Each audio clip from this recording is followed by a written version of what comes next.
Hello students, நம்ம இப்ப பார்க்க போறது 10th standard chapter 6ல வரக்கூடிய example sum 6.3 பார்க்கலாம். Prove that 1 plus cot square theta by 1 plus cosecant theta is equal to cosecant theta நம்ம prove கொண்டு வரணும். இப்ப left hand side எடுத்து எழுதிக்கலாம். 1 plus cot square theta by 1 plus cosecant theta எழுதியாச்சு. இப்ப numeratorல இருக்கக்கூடிய cot square theta மட்டும் நம்ம சேஞ்ச் பண்ணுவோம். Cot square theta is equal to cosecant theta minus 1 அப்படினு சொல்லி அடுத்த ஸ்டெப்ல கொண்டு வரோம். இப்போ 1 plus cosecant square theta minus 1 denominatorல இருக்கத அப்படியே நம்ம கொண்டு வரோம்.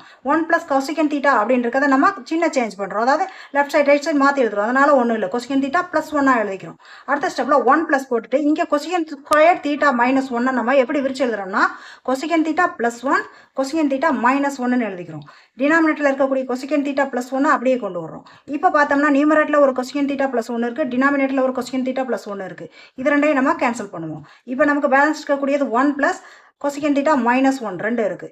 அடுத்ததா இந்த plus 1க்கும் minus 1க்கும் கேன்சல் பண்ணுவோம். மீதி இருக்குது நமக்கு cosecant theta இருக்கு.